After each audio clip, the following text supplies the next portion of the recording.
Press conference سے خطاب کرتے ہوئے D I G C T D Umar Shahid نے بتایا کہ طارق روڈ سے گرفتار دہشت گرد Mumtaz Soomro S R A کا کارکن اور کمانڈر نکلا۔ سی ٹی ڈی نے ملزم کو غیر ملکی ریستوران کے باہر سے گرفتار کیا۔ کل رات سے بلکہ شام سے میں کہوں گا آپریشن ایک چل رہا تھا اور جو کہ پھر لائیو بھی چل گیا، اس میں ہمیں بہت بڑی کامیابی حاصل ہوئی ہے، جس میں 2 آدمی جو کہ دہشت گرد تھے ایس آر اے کے، جاوید منگریو اور ممتاز سمرو، دونوں گرفتار ہو گئے ہیں۔ کل ایسا ہوا کہ اس نے ایک چائنیز ریسٹورانٹ کے باہر آئی ڈی پلانٹ کرنے کی کوشش کی، وہیں سے جو ہماری ٹیکنیکل لاکنگ ہے وہ ہو گئی، اس کے قریب سے ہی وہ گرفتار ہوا، وہ آئی ڈی بھی برآمد ہو گئی، ممتاز سمرو بھی گرفتار ہو گیا، اس کی مزید پوائنٹیشن پر جاوید منگریو بھی گرفتار ہو گیا۔ عمر شاہد نے بتایا کہ دوران تفتیش دہشت گردوں کی جانب سے اہم انکشافات کیے گئے۔ ملزمان کی جانب سے اسٹاک مارکیٹ حملے میں بی ایل اے دہشت گردوں کو اسلحہ فراہم کیا گیا۔ ایک تو یہ 2 لڑکے جو متعدد وارداتیں ہوئی ہیں ٹیررزم کے انسیڈنٹس پچھلے سال کراچی میں ایس آر اے کے حوالے سے، اس میں ان کی انوالومنٹ ہے، خاص طور پر جاوید منگریو کا نام پہلے بھی پریس کانفرنسز میں سی ٹی ڈی نے بھی کھولا ہے، باقی ایجنسیوں نے بھی کھولا ہے۔ جو لیاقت آباد میں احساس کے دفتر پر حملہ ہوا، جو کامران چرنگی پر رینجرز کے اہلکاروں پر حملہ ہوا، رانا اسٹیٹ ایجنسی پر حملہ ہوا،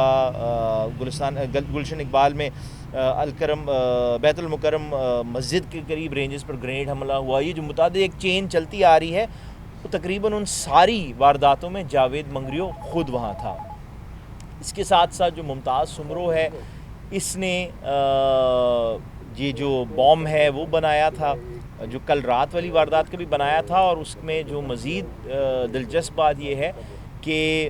جو ہم نے اس کی کل بی ڈی سے اس بوم کی انالیسس کروائی ہے، اس کا جو ایگزیکٹ میک اور سگنیچر ہے، یعنی کہ اس کا طور طریقہ بنانے کا، وہ میچ کرتا ہے جو کہ چائنا ٹاؤن ریسٹورانٹ کے مالک کی گاڑی کے اوپر میگنیٹک آئی ڈی لگائی گئی تھی، اس سے میچ کرتا ہے۔ انہوں نے کہا کہ جاوید منگریو کے گرفتار ہونے سے نیٹ ورک تقریباً مکمل ہو چکا، اگلے 2 سے 3 دنوں میں مزید گرفتاریاں ہوں گی۔ ان سے ابھی بھی ہماری کچھ ٹیمیں چل رہی ہیں اور ہمیں امید ہے کہ اگلے 2-3 دن میں مزید گرفتاریاں ایس آر اے کے حوالے سے ہو جائیں گی، اور اس پر ہمیں یہ امید ہے کہ کم از کم یہ جو اینٹی اسٹیٹ دہشت گرد تنظیم ہے ایس آر اے خاص طور پر، اس کا جو ایک پچھلے 6-8 مہینوں سے ایک چل رہا تھا طور طریقہ اٹیکس کا، وہ تقریباً ختم ہو گیا ہے، اور ایس آر اے تقریباً مکمل طور پر ریپ اپ ہو گئی ہے، اور اس میں تمام، جیسے میں نے کہا، ایجنسیوں کی جوائنٹ ایفرٹس ہیں، جوائنٹ آپریشنز ہم نے اس میں چلائے ہیں، اور بہت ہماری اچھی کوآپریشن ساروں کے ساتھ رہی ہے۔ اس کے کل گرفتار ہونے سے، یا رادر آئی شوڈ سے آج گزری ہوئی رات میں گرفتار ہونے سے، ہم سمجھتے ہیں کہ نیٹ ورک تقریباً مکمل طور پر ہو چکا ہے۔ کچھ مزید گرفتاریاں ہیں جو کہ ہم نے انہی سے جو انفارمیشن نکلی ہے اس پر ہم نے آپریشن ابھی چلائے ہوئے ہیں، وہ بھی گرفتاریاں ہماری امید یہ ہے کہ زیادہ ٹائم نہیں لگائیں گی، یعنی کہ غالباً اگلے 2-3 دنوں میں انشاءاللہ ہمیں مزید گرفتاریاں ہو جائیں گی، جس کے بعد ہم یہ کہہ سکیں گے کہ ایس آر اے کا جو ایک ہولڈ تھا وہ تقریباً ختم ہو گیا۔ ایس آر اے کی تمام سپورٹ افغانستان سے ہو رہی ہے۔ ایس آر اے کا سرغنہ اصغر شاہ افغانستان میں ہے۔ سی ٹی ڈی وفاق کو لکھے گی کہ افغان حکومت سے معاملہ اٹھائے۔ ایس آر اے کی جو لنکس ہیں پہلے بھی اس پر ذکر ہو چکا ہے، لیکن ان دونوں کی گرفتاری اور انٹروگیشن کے دوران جو بالکل واضح طور پر چیز سامنے آئی ہیں وہ یہ ہے کہ ایس آر اے کی تقریباً تمام سپورٹ،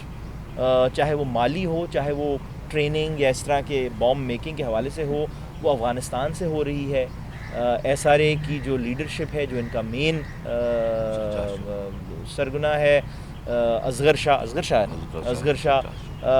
وہ افغانستان میں ہے، اس کی وہاں ویریس انٹرنیشنل